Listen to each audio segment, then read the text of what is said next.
You're on Team Human, conscious intervention in the machine. An opportunity to seize the dashboard of reality creation. Imagine new phenomena into being. Discover our collective will and manifest it under the law of only love. I'm Douglas Rushkoff, and I'm on Team Human. Playing for Team Human today, occult historian, author, and esotericist Mitch Horowitz. Mitch is going to share formulas of immediacy, simplicity, and potency that give us all access to, as he titles his new book, Practical Magic. It's time to intervene on behalf of human beings and all living things. I'm Douglas Rushkoff, and we're all on Team Human. I want to take a minute to tell you about our sponsor, Everyone's Earth, the manufacturer of Kobe dryer sheets. These. But more than that, the best effort I've yet seen at ending the use of single-use plastic products. I know climate change and carbon capture feel like the big green issues right now, but plastic fibers are everywhere right now, too. In every human placenta tested anywhere in the world, there's microplastics. It's one of the reasons we're getting so many diseases, why animals and plants around the world are dying. And you may think companies are getting wise to this and cutting down on their use of this shit, but no. The plastic industry actually anticipates a tripling of plastic production over the next decade, if we even make it that far. So Everyone's Earth has developed the world's first 100% biodegradable cotton diaper, which will be available soon under the brand name Change. Get it? Change.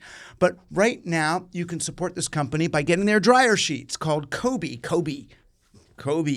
And yes, they're 100%, but not the kind of cotton that pollutes the world through its production either. And I'll explain that in another message. But for right now, please just know I wouldn't have accepted an exclusive partnership with a company and people I didn't believe in. Everyone's Earth is the real deal. And if you're going to use a dryer sheet, I encourage you to get Kobe. My guest today is an old friend. I've known him since his days as editor of the esoteric books at Penguin Tarcher, that imprint.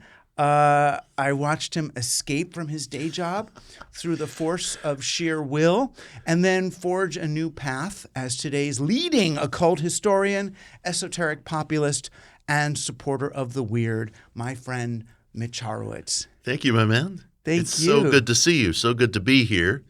I'm very happy when I'm in your presence. I'm happy in yours. And always, whenever I'm in your presence, there's a new book. Here's Practical Magic, a paperback original, which is the only way to really publish a book right now, with a little Jewish star in the middle. Or that's what I call it anyway, a Mug and David. Yeah, you got it. You're still a member here. Ancient tradition and modern practice. We'll talk about practical magic. But first, I've been doing so many public things. I did like this public pivot at South by to it being an agent of care and all. And I want to do a public appreciation for you being there in a very personal moment of my life. Thank you. You showed up for me in such a profound way. And you let me know that everything's going to be all right. You know, and it's like, it sounds so simple, but it's, I know it's difficult. It's important that you were able to do that in a way that I could believe inside my heart, you know, not just in my head. Thank you. I appreciate that. I feel that people have greater options open to them than they are sometimes willing to accept because they fear the consequences and making dramatic changes in life, whether it's exiting a relationship, starting a new relationship, vowing to get away from cruel or disabling people. We fear that we're going to suffer social consequences, economic consequences, career consequences, and so forth. And all of that may be true, but usually the consequences are far milder than we imagine. And I'm always urging people to get out of bad situations and not be shackled by what they imagine the consequences will be. Right. Like you were a you know, for lack of a better phrase, like an important publishing executive. right? And you had made it to that place where you could then, worst case, hop from publisher to publisher as an executive senior editor, publisher dude. Yeah. And I've never been happier being out of that job. I was in publishing for 27 years, and that industry was good to me in several ways. I met a lot of people who became valuable friends to me, yourself included.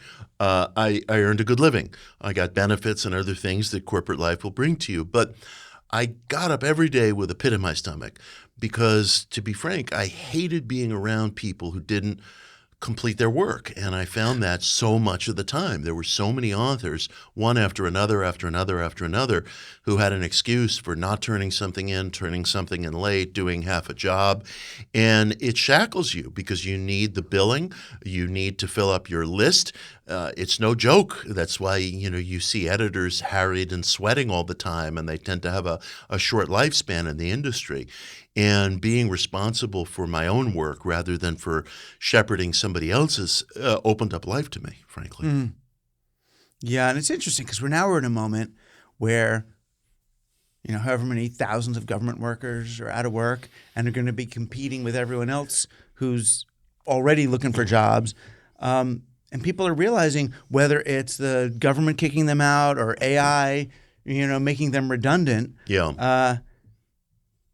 It's hard for a lot of people to see that as liberation, but it is. It is, at least in potential. I mean, I'm sure there are people who love those jobs and who do a good day's work at them. And the thing that makes me feel great sorrow for government workers who are getting laid off right now is the uncertainty that they face because they don't know, am I really losing my job? Is a judge going to reverse this? I've been offered an early buyout. If I take the early buyout, which is pretty good, are Trump and Elon really going to pay me, or are they just going to say, fuck you? And if a judge says you have to pay him, are they just going to ignore the judge's order? Whatever radical changes occur in this society, and there's going to be plenty of them, and we're having a realignment, there's got to be due process. People have to know that if they're receiving a settlement, they're going to get that settlement. And I don't want to see people fired. I know the pain of being fired, but people can live with a yes, people can live with a no. They cannot live with uncertainty. And they are owed definition. And I feel terribly sorry for people who have to go to sleep at night not really knowing, is this for real, is this not for real? Right. And particularly if they've lived in a world where a world of promises. Yeah. I can't even imagine the IBM or GM worker who had promises of a pension in that whole life. We didn't even have that, but the limited promises that people felt they had of even their 1099 existence is itself under question. You're correct. And frankly, I don't know where money comes from in this society. I work constantly. I write constantly. I speak constantly. I'm doing things all the time. I have 2 kids. I support them, and it's real as it gets. And I don't know where money is coming from in this society. Maybe it's coming from debt. Maybe it's coming from the previous generation. But we're in for a reckoning. Yeah. The weird thing, though, and I feel I'm a nice Jewish boy, so I feel guilty about it, is, because I've had such a kind of explosion of energy or a release of pent-up will in the last 6 months, I'll go to bed not even doing – it's not an affirmation. I'm not doing a sigil, whatever. I'll go to bed going, where the hell am I going to get money to keep my podcast going? And it's then the next day I come in here and there's a sponsor for the show. Or I'm thinking, oh, how am I going to – now I've got this apartment. How am I going to pay for that? And it's oh, do you want to help with this new, AI and humanity project? And there's a monthly retainer. What the hell? It's like I feel like I've signed up for The Secret or something, something as crass as that. But there is the will is still functioning in this in this Yes. undermining chaos. Yes, I believe that's true. And I think there's a metaphysical law at work. I don't understand it, but I've observed it so long that I'm persuaded it's there in what you're describing. And that is that you have to lift your foot off the rung you're occupying in order for the other rung to appear. It will not appear unless you do that. I know. Yeah. And it's mysterious. And of course, everybody has their pet reasons for why that is. And maybe someday I'll understand it, but I've witnessed it so frequently, I must refer to it as lawful. And this is why I'm always encouraging people to move out of desperate circumstances unless they're absolutely unable. And I realize there are limits to what I'm saying. There are limits. But I have something to say to those people too. But for those people who fear consequences by lifting their foot from a rung, I can guarantee you from long experience there will be consequences, but they're nowhere near as bad as you think they are. Nowhere near. Right. Lift that foot, lift that foot. And then there are people who cannot for very legitimate reasons, and I respect that. But if they really cannot, then what they have to do, in my personal estimation, I would say the same thing to a member of my own family. Vow internally that you're going to get out of this situation first psychically, mentally, inside, and at the soonest possible physical opportunity, at the soonest possible physical opportunity. And if you're sincere, I believe it will occur. Right. And that could be in any situation. I mean, you watch it, you see it in movies all the time. The person is in whatever, say the abusive relationship when they're in the car, and then the guy goes into the gas station and it's like, honey, this is your moment. You can run. Get to the payphone. Wave to the person in the next car. There's a cop. Do it. Right. That you've got to at least do that moment. Yeah. And you could see the tragedy in people's lives when they don't do that moment. And look, it's a question of trying. There's going to be people listening who hear this and say, yes, right on. That's just what I need to hear. And there's going to be people who say, fuck you with your victim blaming, rich guy metaphysics from The Secret. And the truth is, it's up to the individual to determine that, and it has nothing to do with whether what I'm saying is familiar or is tonic or is poison or anything else. It has to do with whether it works in the individual's life. Right. And whether or not eventually, after enough patience, enough decades, is there a moment of opportunity? Yeah. Is there a moment? And watch for that damn moment. Watch for that damn moment. Right. I'm not I will not discuss this out of context, but it must be discussed nonetheless. The great Frederick Douglass, the great American abolitionist, one of the most important moral philosophers ever to come out of this country. Frederick, in 3 of his memoirs, describes standing up to a cruel slave master at age 15, 16 as the defining revolutionary moment of his life. The important thing for readers to pay attention to is that he did not escape for 3 years. He did not escape for 3 years. And it could have easily been the last moment of his life. It easily could have been the last moment of his life. And he was not unconscious of that. Right. He was far too sensitive a man to be unconscious of that. I say this because I think he is a universalistic moral voice, not to remove it from its context or the horror that he lived under, but to honor him as a universalistic moral voice. He made 2 escape attempts. One failed, one was successful. That he lived was extraordinary, and he knew that. And I encourage people to read his memoirs because there's a voice there that needs to be heard, and there's circumstances there that I'm not extrapolating from them, but I'm committing to them as universalistic. Things occur in life in ways that are asymmetrical, and they always have. And could something terrible happen? Yes. I happen to like that movie American Beauty very much. And forgive me for the spoiler alert, but a man in that movie who steps out of one role and into another gets killed for it. And you could look at it and say, that's horrible, that's tragic. And it is. But he exposes himself to danger because he leaves one circumstance in exchange for another. And if there weren't consequences there, we wouldn't be living humans. There are consequences. That movie depicts the extreme of those consequences. But most of us don't live from extremes. We extrapolate kind of what-ifs from extremes that we don't encounter every day. But most of us don't live in that way. We're not in the life or death situation. We're And not. what may be going on for an American middle class artist, intellectual person struggling in this world, it may be very different than what's going on for an untouchable in India Without question. right now with missing a hand. And I always try to be cognizant of that. I mean, people who are being victimized and caught in wars that have nothing to do with them all over the world, I try to be very cognizant of that. If a person wants to be cognizant of that, one way to be cognizant of that is we in this world, the world you were just describing, we owe it to ourselves and others around us to never, never, never complain. It's obscene that any of us could complain. It's obscene to complain, and it's obscene not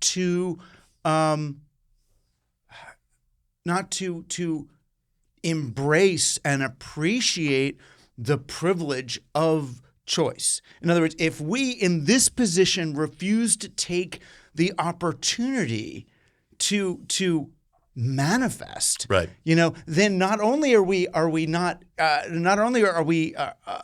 abusing the privilege, but we're not even participating in the system in the way that supports them. In other words, if we're then okay, so now I'm going to just buy a lot of plastic, exploit a lot of people, take a lot of drugs, and be unhappy. It's like that's not going to make life better for the peasant class in India or China. Right. What will is me rising to the occasion, doing mutual aid for other people, reducing our dependency on fossil fuels, doing all the stuff that I can do, manifesting appropriately in the society. Right. And I do believe, as with removing one's foot from that rung, there is something happens when we don't complain. Listen, I could go on and on with it and employ all kinds of pretty language, but I'm staring through a keyhole on my knees. I don't really understand the mechanism behind it, but the individual will stand taller. People around you will do better. Is there some sort of a ripple effect in the world? Well, chaos theory tells us there must be, and I'm satisfied with that. People have such poor self-images, and they wonder, what do I do? What do I do? Don't complain and cut the trash talking on social and see if you don't stand taller after 1 hour. Right. Give it an hour, Right. Honestly. I always do look into someone's eyes for 2 breaths. Okay. Good. It does. The 2 breath. The second breath is like you calibrate to it. And it's like, it's true. It takes you out of yourself for a moment. Yeah. And I mean, the fact that we live in this culture, and we all have to – a certain humility has to come into our politics and our statements as well, because, I mean, I think of the appliances that I've thrown out or stick in the back of a drawer, forget about for 2 years, and then throw out, and these lithium batteries. And that's going to get buried in the backyard of some kid in the Philippines, and he's going to pay for it, not me. And we're all doing that. We're all doing that. So we need to be more humble, less complaining, and riskier. Yeah. So then it keeps bringing me back to the question of will and the permutations of will. I mean, I started to think about will because I read Practical Magic, and I want to go back to Schopenhauer and will, and I had forgotten that Schopenhauer. I had a completely different memory of Schopenhauer because of whatever I was taught in college. Yes. That Schopenhauer, according to what you're saying, what you're sharing is that Schopenhauer basically believed that will precedes everything, that will preceded reality, that will is the primordial thing. So with that in mind, right? So this guy, this Schopenhauer, big philosopher, says that will is the primordial thing, then comes matter, then comes life, then comes this. So will is this like consciousness thing, this force, the essential prime mover. There's so many different permutations of will going on right now that seem to be part of the confusion. There's like the will to power of Trump and Musk and those guys. There's sort of the resurgence of the triumph of will of the Nazis and all. There's us talking about finding our will and then being true to it. There's the Crowley's use of will. I mean, there's there's so many people feeling on both sides of the political spectrum, which I almost want to ignore at this point because it's just people, Right.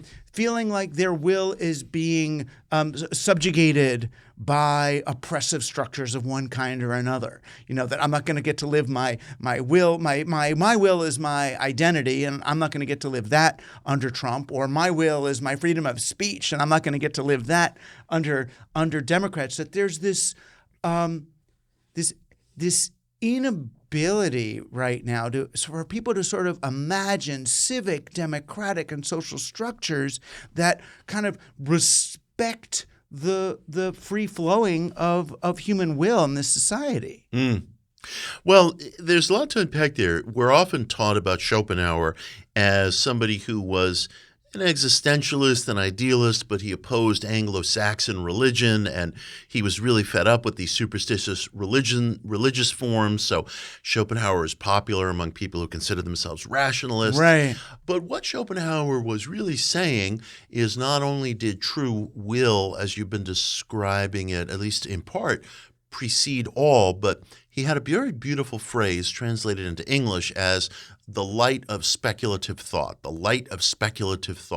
which was his term for our subconscious will, which he saw as a causative agent. And he wrote very explicitly, and I quote this in the book, that the ancient magician, the ancient wizard, all these sundry figures whom Anglo-Saxon religion tells you were the bad guys, these were workers of magic who were employing this light of speculative thought or this subconscious will. And he felt when he was writing in the 1830s that in fact the papacy and other religious authorities were afraid of the public understanding that that's the trigger, that's the turnkey behind magic. It's one of my inspirations for this book.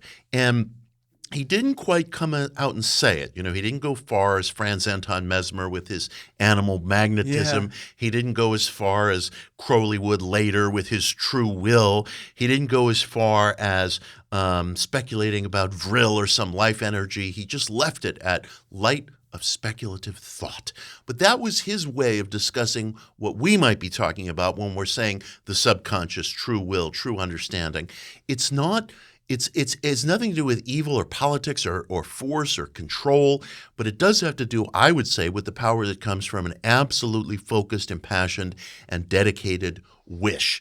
Something that we all think we walk around with, but we rarely check ourselves on because we are so encumbered by peer pressure that we internalize. We even call it conscience, but I think it's internalized peer pressure that we fail in intimate moments to even arrive at an impassioned, focused wish, which I believe can be extraordinary. Look there, I would say to people, if you're looking for true will, light of speculative thought, what Mesmer, metaphorically, in my estimation, called animal magnetism, look for that impassioned, defined wish. And don't think you already hold it, because we internalize so much peer pressure that we scare ourselves out of even reciting our wishes within in private, Well, and I think a lot of people are afraid that their wish is going to be, I want a castle like Musk. I want to kill people. But Well, it's usually not. Usually not, but if somebody wanted that castle or whatever it is, that person might have a very deep-seated need for that, and that might bring joy to a hell of a lot of people. I don't know. We rush to evaluate other people's wishes, and that constricts our ability to express our own because we perfume these things. We use words like service or saving the world or this or that. And we perfume what we really want. My suggestion to the individual is just find out, and don't tell anybody because they will take it from you. They will destroy it. They will tell you, as a shrink once told me, that's superficial. And I said to that shrink, Scott, Fuck you. How many? Well, I didn't say that because I like the guy. I said, how many years have you known me? You just asked me a blunt question. I gave you a blunt answer. Do you really think I'm being superficial? Your question should be, okay, is that going to really work? And why? And, what does that mean to you? Find out. Right. My feeling is if somebody says, and we recite these goofy things all the time, money can't bring happiness. Happiness comes from within. Maybe. But does the individual know? Find out and then evaluate from that standpoint whether it's true or not. I know people who have attained great success and they're like, oh, it doesn't make me happy. Well, would you give it up? No. They'd fight tooth and nail not to give it up. I remember once David Brooks, the columnist in the New York Times, he had like his third bestseller or something, and he heard from his agent that his book was going on the Times bestseller list, and he said, I felt strangely plaintive about it. I felt not really happy. And it's like, really, David? Really? Would you like to give it up and, teach English at, a middle school on Long Island? Because that could be arranged. He wouldn't. So you must attain these Nothing things. against doing that middle school teaching. Nothing against it. Because and I've thank you, done Mr. Dwyer, who signed my yearbook, Dear Exactly. Greg. I've had some profound, No. like Miss Leslie, who taught me science in middle school. You're absolutely correct. And thank you, Mr. Giordano. Yeah. I won't thank Mrs. Koshel, who was very mean. But lots of people to thank, and you're correct. But Brooks wouldn't want that, is all we're saying. That's all I'm saying. Yeah. I'm just saying don't tell – it's so funny, my man. I write about this in another book. Where is it? Maybe it's Daydream Believer. You can't make this stuff up. There was a guy who wrote an op-ed in the New York Times saying that our society is too based in contest and who gets there first and being number one. We need to pull back from that. His essay, and this was stated in the bio blurb, his essay got in the New York Times because he won an essay writing contest at the Brooklyn Public Library. Came in first. Yeah. It's like, are you kidding me, bro? Seriously? Yeah. I don't want to stand for these things. I want people to find out for themselves. But there's also, when you say wish, it doesn't necessarily mean the kind of wishes that people are thinking. Like, oh, I want a house, I want an island, I want a job. I mean, for me, I know we're not supposed to share the wishes because people undermine it. But when you said wish, and I was thinking, what do I wish for? It was just like, I want a spoon. Yeah, I hear you. I want to spoon with people. I want optimize for your listeners are going to send you spoons. Like, no, I didn't mean this. I respect that enormously. Gurdjieff used the term wish, and I use the term wish in the vein that he used it. I'm not talking about getting yourself a shiny new car, but if that is your wish, then I respect that. Right. I mean, look, Walt Disney convinced us that wish means one thing. Right. Gurdjieff convinced his followers that wish means another. I'm following his definition. Yeah. But I'm not going to piss on Walt's definition either because if it fits someone's life, and I know it's like, then we're going to hear some jag about consumer capitalism and you just want what you see on screen, blah, blah, blah, as if the individual is incapable of making that decision without a sociologist telling him better. And that's bullshit. That's why I'm saying peel back the layers, do it in private, be unembarrassed, and identify that wish. And when you find it, you'll know it. You'll know it, and then see what happens. Just knowing it. That's the thing I was kind of saying about, just knowing. I didn't do a sigil for some of the stuff that's been happening lately, but I just could sort of see, oh, this would be cool. That would be, and that's part of what I get at in the book. I love sigil work, and I do sigil magic, but the ultimate question that I ask in the book is the wish enough? Is the wish enough? And it may be that the sigil magic and the ceremony and all these things we're doing are not to change the weirds out there, but to embrace the weird in here. Correct. And if one accepts, as I do, and I believe it's a warranted conviction. In fact, it's an unavoidable conviction if you really look at the facts. We human beings, we conduct ourselves in a world that seems very material, and we are part of a world that is immaterial, and we owe something to both areas of life. That being the case, it seems to me that a wish could be a sufficient device to make a selection. I don't use the term manifest. I use the term select, and it's based on a question of interdimensionality and different intersections of time, and I write about it in the book. But the wish itself may be that selective agency, and it may be enough. So I'm always asking myself, can we make it simpler? It's real, but can we make it simpler? Can we make it simpler? That's really my aim in the book. Right, because it suggests a cosmology of sort of a quantum continuum or whatever, of infinite possibility, and then human beings through wishing, if we can call it that, through wishing end up realizing certain quantized states. I agree. Is focus, is perspective, is passion. Does it have a selective localizing agency? What are our five senses but tools for taking measurement? We take measurements in a lab and it localizes, and it's localizing more and more on greater and greater levels. We ask a quantum computing prototype a question and we get an answer that shouldn't be possible because the problem should take longer to solve than the universe will exist. Right. But it works. So we're faced with very big questions about our own selves and psyches. And why not experiment with those questions? Right. What are we losing? Right. Because the probability for what happened, the probability that we're here and the probability about the various synchronicities that happen in your life are beyond statistical possibility. Correct. Right. Correct. Regularly. There's no actuarial table that can measure them. There's no law of large numbers, right, as people in the career skeptic world like to say. It's off the charts because you can't add up all the intimacies that are also congruent. Right. So then once you get there, you go, okay, so if this is impossible, then I'm allowed to believe in the impossible. Correct. As Google's engineers apparently do. Because Willow, their quantum prototype, solved a problem that they said would take 10 septillion years, longer than the universe has or is going to exist. And Willow, if they're telling the truth, solved it in under 5 minutes. And they said this may be evidence for the multiverse. Well, they weren't looking for the multiverse. They're looking to be the best and the fastest computer and to become the new Microsoft Windows. Right. But they found the multiverse by accident, and it makes it all the more persuasive. Right. So then if from Schopenhauer to Google, we're right, and that something like will or consciousness precedes matter and reality itself, do you have any idea what the fuck is going on here? What is this for? What are we doing?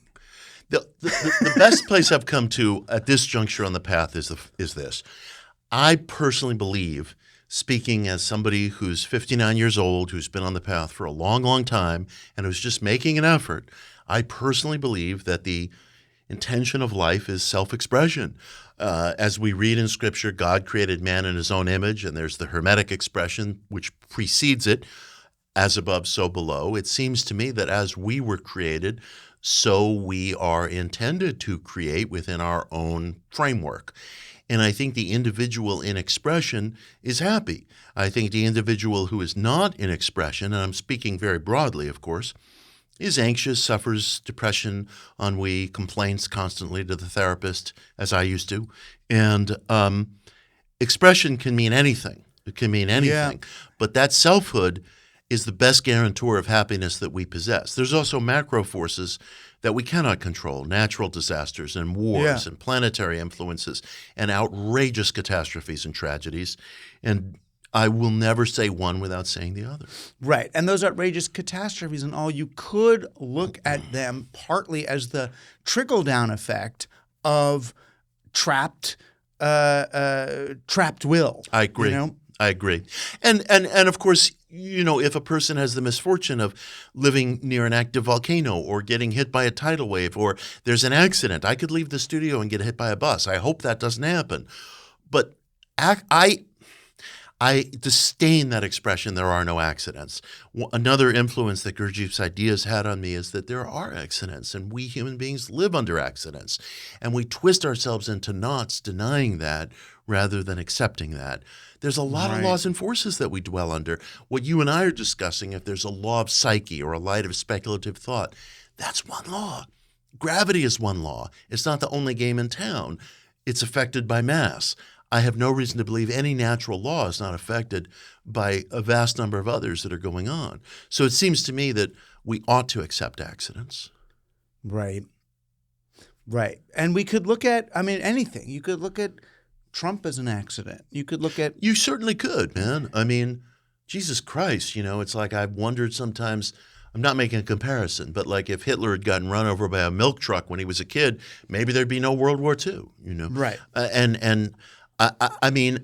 You could look at everything as accidents. Actually, that's what Gurdjieff believed, that we cannot do. We are automatons and we live under a law of accident. I'm being way more optimistic about the human prospects than he was.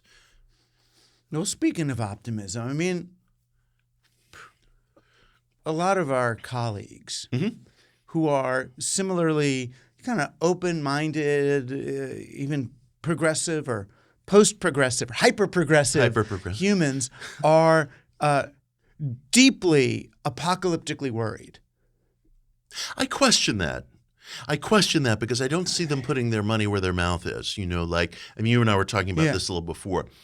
If a person, and I say this at home too, because you read the blogs. I mean, their blogs, their Substacks are saying this is fucking it. I challenge them on that. I challenge them on the sincerity of that statement, because if they really believe that, and I'm sort of repeating something that we were discussing off camera, then they would move somewhere, maybe, if they don't already live in a place that's a little bit more on the rural side, get a gun, learn how to shoot, learn how to purify water, learn how to, gather rainwater in a barrel, raise chickens. Well, if their own survival mattered more, even if I believed that the world was ending, I would stay in the city and watch it go down.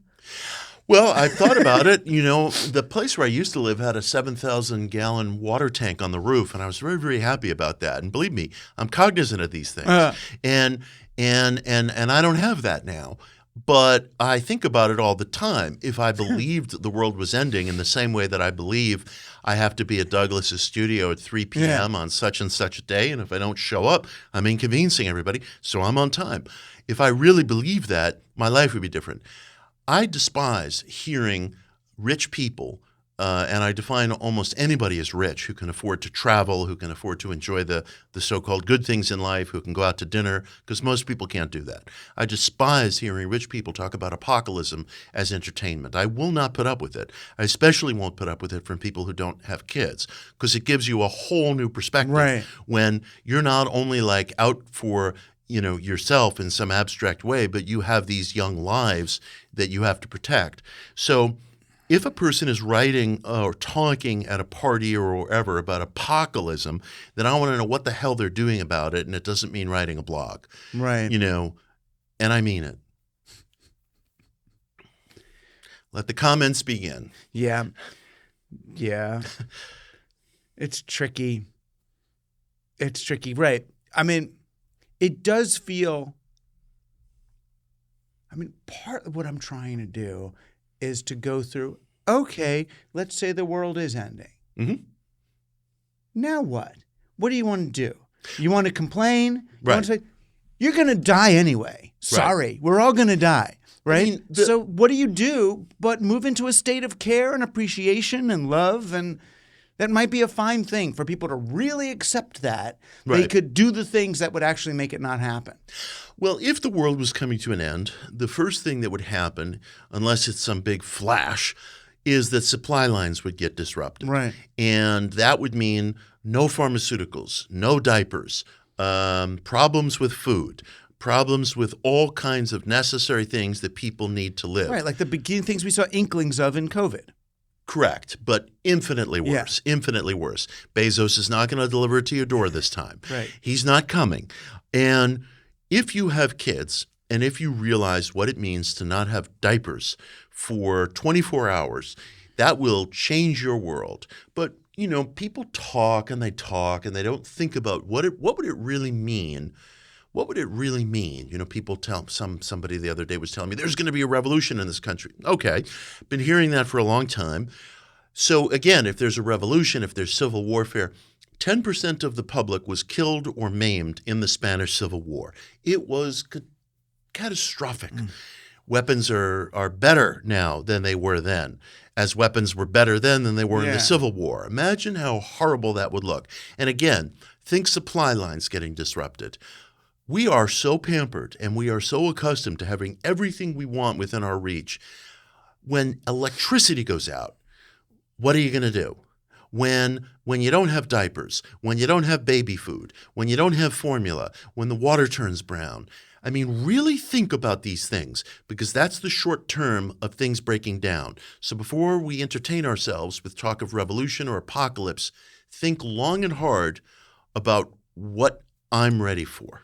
Did you know laundry dryer sheets are actually plastic, and the first ingredient is crude oil? It's in your clothes, on your skin, and piling up in landfills. That's why we invented Cobi, spelled C-O-B-I. C-O for cotton and B-I for biodegradable. The first all-cotton 100% biodegradable dryer sheet that works better than those toxic alternatives. No chemicals, no plastic. Just soft, static-free clothes that are safe for your family and the planet. Save 10% on your first order at CobiDryerSheets.com. That's CobiDryerSheets.com. Right. And then if you're not ready for it, then what do you want to do? You want to then try to stabilize what exists and have a nice, slow, incremental transition to something better. Right. One would hope. That's what I wish for. I like politics to be boring. I want, really boring people in office. I mean, I want Gerald Ford. I want Michael Dukakis. I want boring gray politics because when politics are exciting, people die. And that is a universal truth. And if a person thinks that they want excitement or apocalypse or whatever, then again, I would say to them, first of all, that's an insincere opinion unless you're doing something about it. There are plenty of doomsday preppers in this country.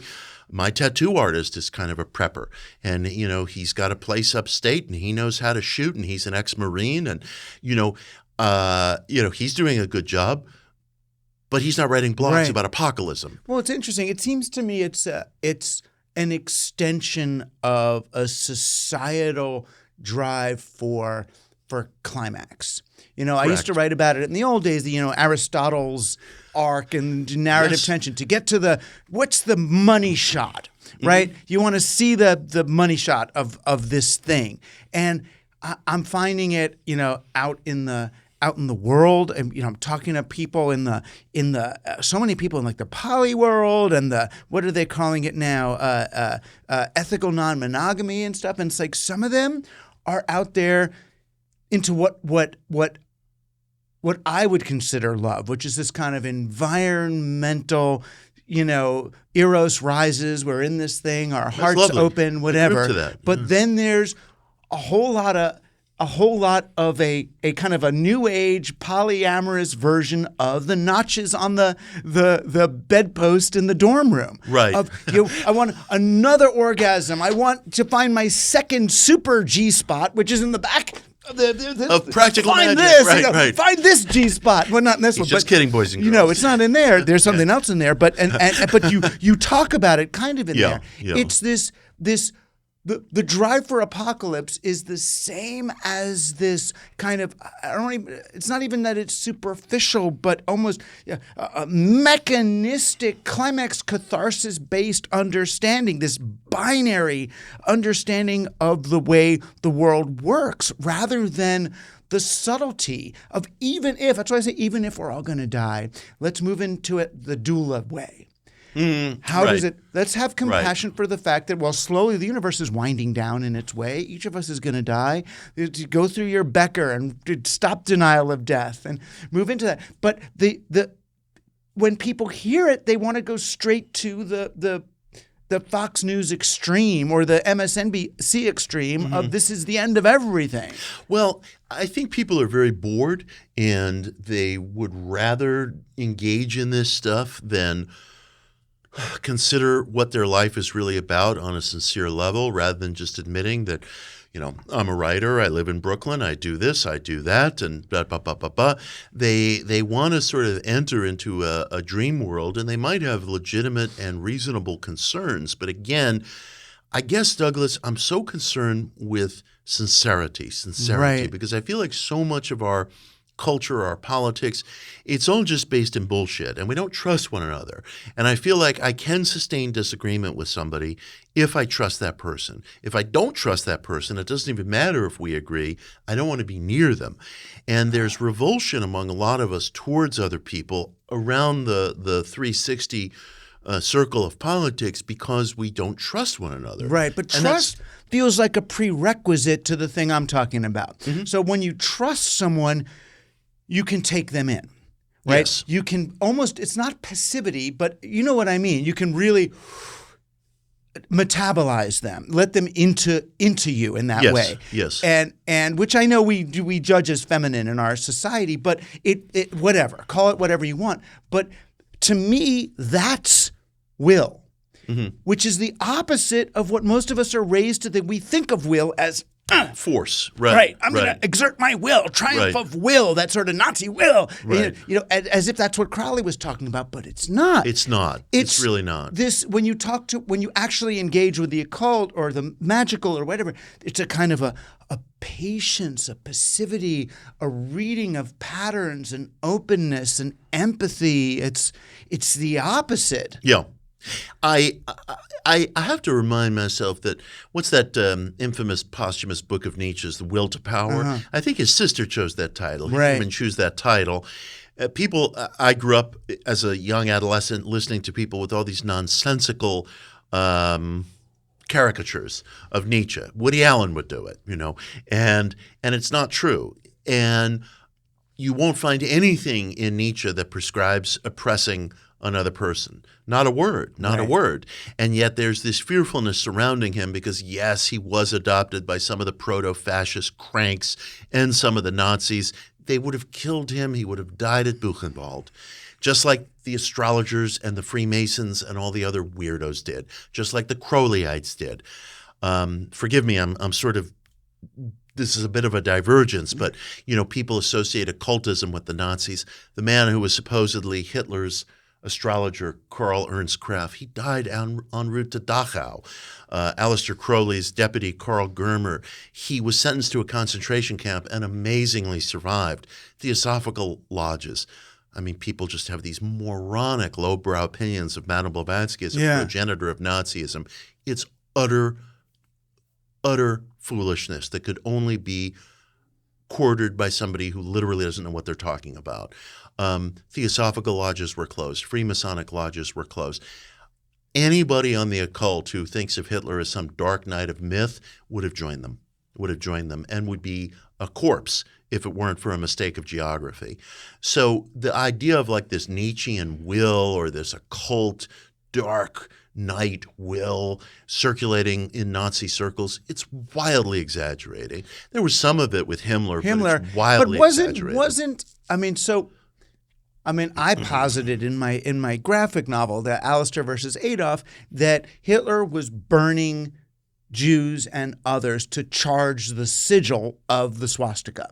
It's like a black magic insanity. Yes. Is that possible? Yes, it's possible. I don't know that he was doing it in a intentional way, because I think we're all working magic unintentionally. The swastika, of course, being an ancient Vedic symbol of eternal recurrence, had nothing to do with nationalism or national rebirth or national exclusivity. And not to get too topical and get us in trouble, but the six-pointed star had nothing to do with Zionism until it was thrown on a flag. The six-pointed star was the way Solomon used it to capture these demons to build the temple. Right. It was according to the pseudepigrapha, that's exactly what he did. And he had a sigil ring. And I think that we as a culture are addicted to these second-hand opinions. We experience everything in translation. We read everything in translation. We hear everything in translation. And we don't know the facts. Right. And then people go on social media and confidently pronounce something, and they're just completely wrong. Well, that's the problem with living – but we're living in a mediated world, right? Yes. And that's the problem. And so that's what so much of Team Human has been about, and I'm the worst person to talk about it because I sit and read and watch TV and sit on my computer all day, but is about how do we re-enchant lived experience? How do we make sitting with a person feel as bright as swiping on an iPad? Wonderful question. Because it's in that lived experience that all these laws you're talking about manifest so clearly. The kid on the with the high chair when they take the peas and drop them on the ground and they keep doing it to see gravity. Those laws, not just the physical ones, but the emotional laws, the magical laws. You're absolutely right. I remember I'm cracking up because my younger son, when he was an infant, he was speaking. He had a bowl of pineapple, and he finished it, and he drank the juice, and then he threw the bowl at the wall and said, "More pineapple, please." And he said, "Please." I'd like to point that out. And we as adults do these childish things that are destructive rather than oriented towards discovery, of course. Right. We bellyache, we insult one another, we humiliate one another. We think our agreement or disagreement with something is the beginning and the end of existential reality, whereas it's meaningless. We need new enchantments. We need new impressions. Emerson used to say, you're going to spend your whole life repeating the same animal sensations? We need new things. And that doesn't mean swearing off sensate experience. Not at all. But there's a certain point where those things become as rote and as habitual as any doom swiping. So I suppose this is why sincerity is so important to me. The defined wish is so important to me. People weathering consequences is so important to me. And also, quite frankly, Vernon Howard, who's now dead, a great, lovely mystic, one night he erupted at a room full of his students. He said, all I'm really trying to say is, why don't you just leave people alone? They've got problems of their own. They don't need your jokes or your smart remarks. That capacity to leave people alone, try it. It can invite things into a man's life, man or woman's life that's unrealized. Yeah, that's what I was, with this whole thing I was working on last year about, sort of activism and a theory of change, to say, once you're saying, how do we get people to ... you're on the wrong track. I agree. It's a tricky world that we live in. People, it seems to me politics everything is based in emotions. We believe we're creatures of intellect, but it's all based in emotions. And what makes me feel safe, what makes somebody else feel safe, they might be in opposition. And it's complicated. And we're going to need to negotiate situations where everyone is – well, I don't know. I have a friend who's the president of a Sephardic synagogue way out in Queens, where I used to live as a kid. And he was describing his job to me, and I said to him, so basically your job is to ensure that everyone is equally unhappy. And he was like, yes, that's it. Distribute the Take a bunch of Jews from North Africa, put them into a synagogue in Flushing, and make everyone equally unhappy. It works. It actually works. Yeah. Oh my God, it's like reverse utilitarianism or something. Yeah, but no, it's from a Jewish perspective. I totally understand it. From a Jewish perspective, right. Share the misery. Right, exactly. Then you're happy. Right. But I'm saying that obviously in a facetious way, but it's a very big country, and there's going to be very different opinions about guns, for example, and. The pro-First Amendment people, they can defend their arguments. Their intellectual arguments are very sound, and a lot of people don't realize that.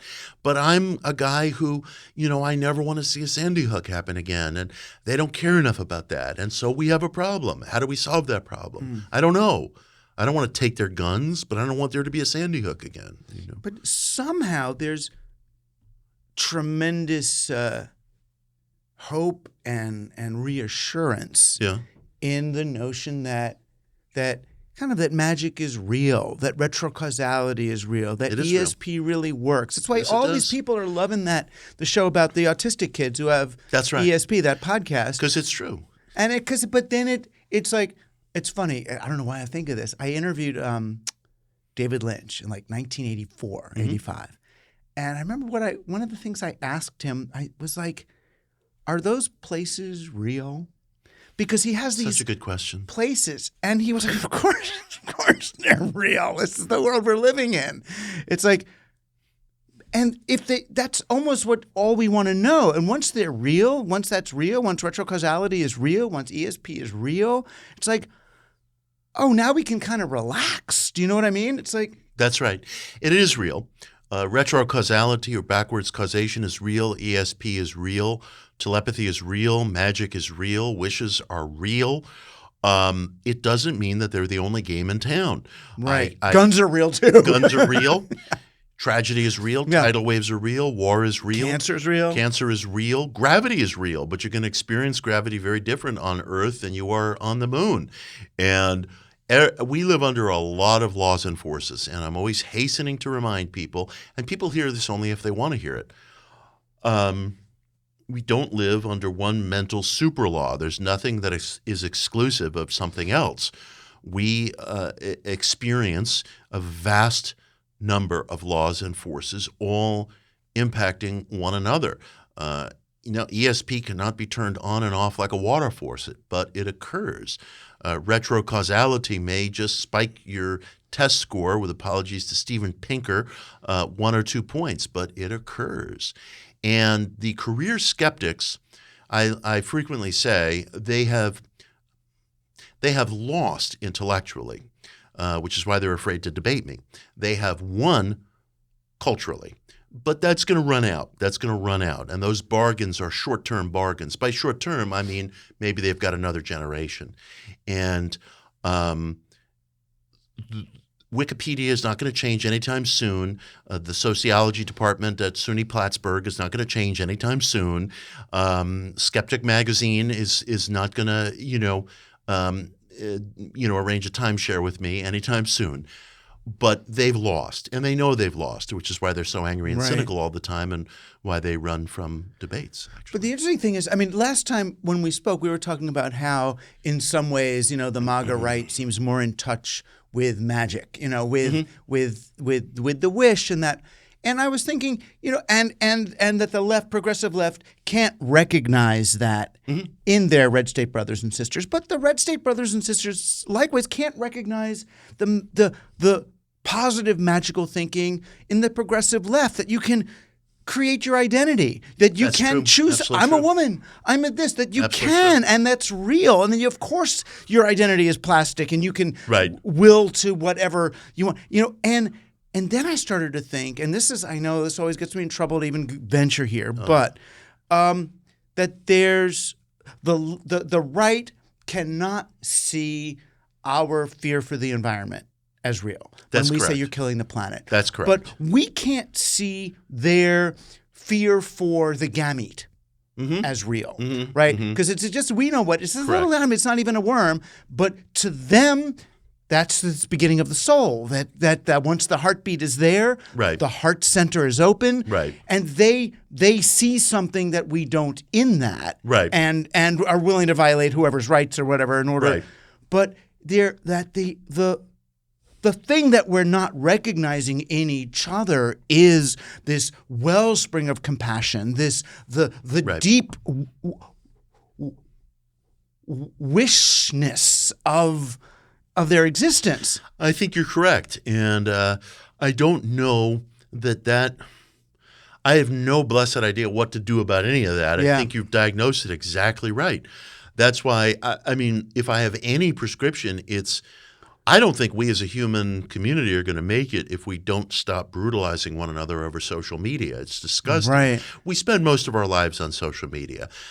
Do you? I do none. Oh, well, if we were to add up the hours of Twitter, Instagram, TikTok, email, YouTube, which I see as a social media, texting, we would find, I believe, that we spend the majority of our waking hours on the in. fucking net. And as such, and given that it's so disinhibiting and it's often anonymous and it makes it easy to piss on people, the sarcasm, the rhetorical questions, the body shaming, the just general idiocy, the mischaracterizing of what the other guy just said and arguing against the mischaracterization. Right, and the trolling as the dominant form of behavior. Just stop. Just stop.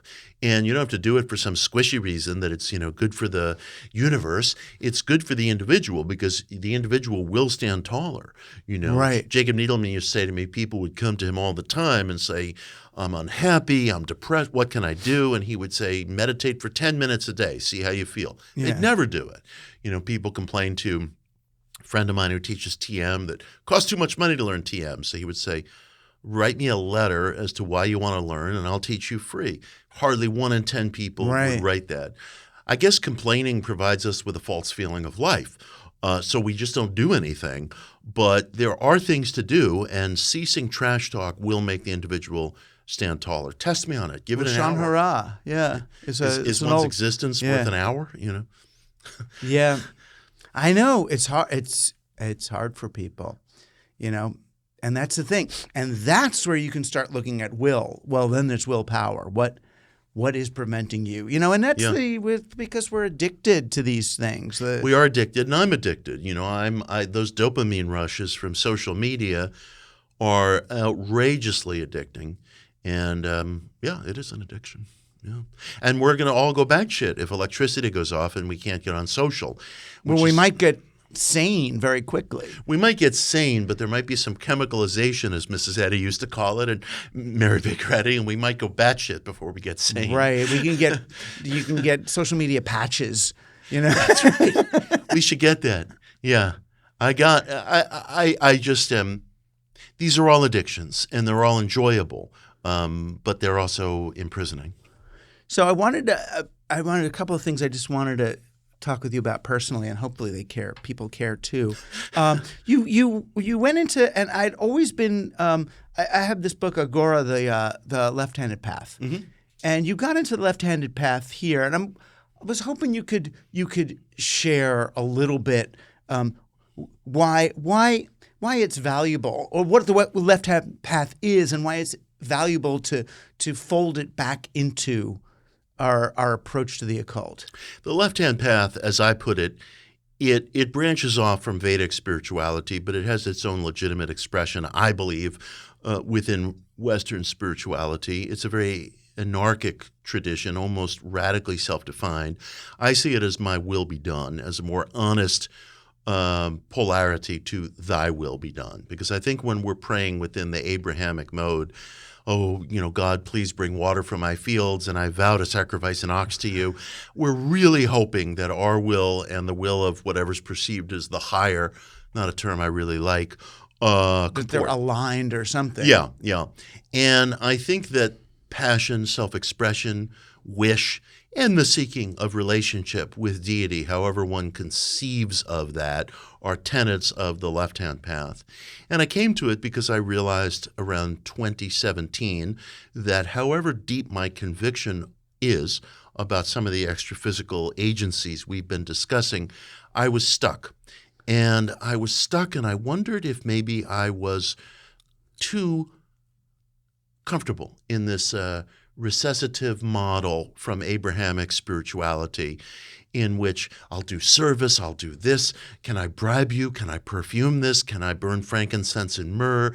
And instead, I wanted to be more free-flowing and to recognize a deity of chaos, to recognize a deity described as Satan, who I think existed in a morally neutral way among the early Hebrews, who you find in Genesis 3 in the metaphorical form of the serpent, and who by late antiquity, through cultural conditioning, had become much more codified into the bad guy, and whom, by the way, we digest today through Darth Vader and Maleficent and Loki, who all get made into Happy Meals, but we're all good people. We don't like that stuff, right? They're just our favorite heroes.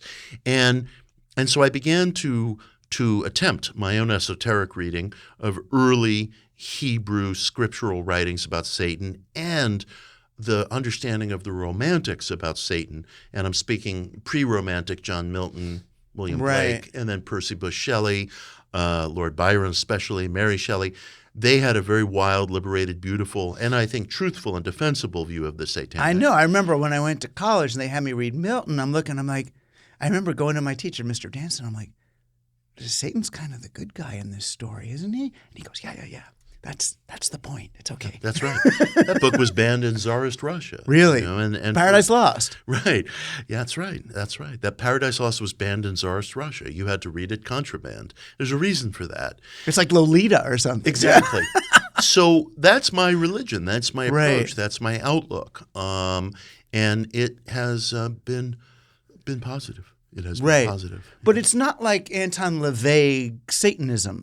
Well, yes and no. The current Church of Satan identifies itself, I would say, in an excessively orthodox way as atheistic. I am not an atheist. And I don't believe Anton was an atheist. I think he was a much subtler man than that. And there are things about Anton that I truly love.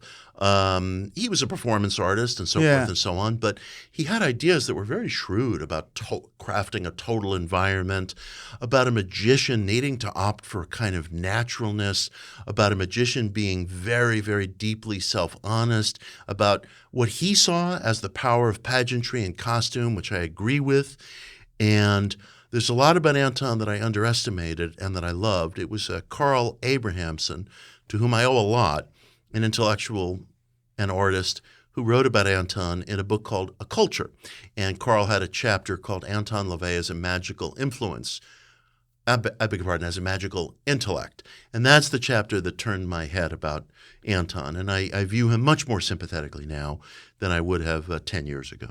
Right. Well, because, I mean, what most of us saw was the sort of the showman. The showman. Yeah. And it was always about, going on a friggin' late night talk show and trying to create satanic panic. Yeah, it got a little old, and I think you're not a Satanist in that sense. You're just more sympathetic with this mythical character and that energy. You're as sympathetic with it as the early people writing about it were before it got oversimplified by whatever Catholic consumerism. And in fairness, I have to be frank. I don't use the term metaphorically.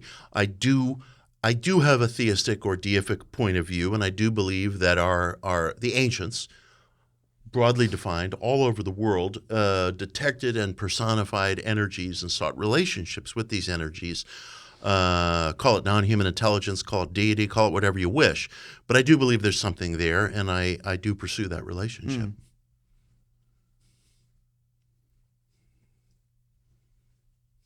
It's good to sit with you. What's that? It's good to sit with you. Thank you, man. Likewise. I could sit here all day. It's nice. I know. I hope we didn't. I mean, I guess we both got a little bit of a intellectual bent. I didn't want to go off on the deep end, but I had, because I just read the book and then I had these kind of questions about, really, it was sort of the Schopenhauer thing, which was just kind of blew my mind a bit. That was a big discovery for me. I thought Schopenhauer was a rationalist. I know. The guy who got to win against the church. And I'm like, wait a minute. It's a lot deeper than that. But the thing I liked was it's sort of like there's a physicist, Lee Smolin, who wrote this book, Time's Arrow, and he's sort of against all the physicists who say that consciousness is an emergent property of complex matter. He's like, oh, no. It starts with consciousness. And then you get matter. Lee and I was like, is absolutely correct. And the guys who make those arguments, I mean, they've had it good. They've had it good. They get a lot of tenure. They get invited to nice conferences. They get to hang out with Jeffrey Epstein and so forth and so on. Right, because they help. Right, because these materialists help guys like Jeffrey Epstein and his friends justify the mistreatment of other people because this is all just matter. This is all just mechanistic. Nothing going on here. Right. Right. But what you're saying or proving, or not, you're not proving, but you're documenting the proof of it is that there is something going on here. There is something going on. And what's so interesting about the Epstein crowd and all those hardcore materialists, they used to call themselves the Reality Club. They're not only wrong, but their wrongness is going to be affirmed from within their own house. It's not going to come from the weirdos like you and me. It's going to come from engineers who are using the first prototypes of quantum computing. It's going to come from financiers who are saying, this quantum stuff that the public hasn't seen yet is really fucking wild. It's going to come from Bank of America, who's telling their investors, by the way, there's a 20 and 50% chance that we live in a simulation. Okay, and in other news, we recommend diversification. Right. And in another news, this algorithm just brought us news from the future. Right. That we think Right. Because it's here, right? And it's impossible, but it's as plain as the words I'm now speaking. Right. And a generation is going to grow up with those verities. And these guys are going to seem as old-fashioned as New England whalers. They may have been necessary. They may have done some good things, but their time is gone. Right. And a new time? A new time is here, and it's unsettling. There's a big realignment. Right. And in that realignment, and with all that possibility, all of the seemingly inevitable doom of the coming era is up for questioning. It's up for questioning. I think we as a generation have wondered, there's got to be this political realignment. It's coming. Well, it's here. So watch very, very carefully. I would say to people, watch very carefully, because that thing that we've been talking about in abstract has arrived. The 21st century has begun. And watch really carefully. Right. I mean, if you ever knew, this is what you all wished for, it just doesn't look like you thought. If you start Buddhism, when you're 5 years in, that's not what you were asking for, right? You do a psychedelic, it's like, oh, well, this is what it is? You take almost any path, take the magical path, take the occult path, take the sex magic path. And when you find out what it is, that's not what you asked for or what you thought you were asking for, but it's what you got. It's so true, man. We talk about the 60s, right? When people say the 60s, they mean Timothy Leary. Yeah. They don't mean Frankie Avalon, but Frankie was part of it too. It's just that it didn't begin as a cultural epic until Tim. Well, we've just begun the 21st century. Right. This is it, folks. Right. So Welcome. watch carefully. Watch carefully and just try to be as nice to each other as you can, because we're all going through it. Fucking A. It's we not. carry shit. Everybody's in pain. Everybody's suffering. Everybody's had disappointments. Don't kick someone in the ass just because you can. Just breathe with them, breathe with them, spoon with them. Spoon with them. More spooning. Less pruning, whatever that, There we go. It's the best I can do. Thank you. Thanks, Mitch, for being on Team Human. Oh, thank you, man. Thank you. Right on. It's lovely to be with you. Thank you. Cool. Well, you've been on Team Human, our last best hope for peeps. Our guest today was occult historian Mitch Horowitz. You can find out more about him at mitchhorowitz.com, and his new book, Practical Magic, is available everywhere. See, use that, slow it down, and you've got the whole book for free. Thanks to those of you who support the show through our Patreon channel. You can join by going to teamhuman.fm and clicking on support. You'll gain access to our Discord, free invites to Team Human events, access to the Team Human team feed, and more. Team Human is sponsored by the good people at Everyone's Earth, maker of Kobe dryer sheets, and soon host of 100% biodegradable cotton products, from diapers to tampons. Yes, you don't want microplastics in your own or your baby's private parts. You don't even want them in anyone else's private parts, because once they throw that plastic crap away, it's no longer just their problem, then it's your problem, and a problem for the next 10,000 years. So we can make a big, big difference through the products we consume, and the biggest high leverage point we have right now is to get single-use plastics out of our lives forever. When I was a kid, we got soda in a thick glass bottle that we returned, not to be crushed and melted, but to be washed out and reused, and stuff tasted better from thick glass bottles. And I promise, a cotton diaper or dryer sheet feels better, works better, and doesn't fuck up the planet for everyone forever. So please join me in supporting the health of our planet and its inhabitants with Everyone's Earth.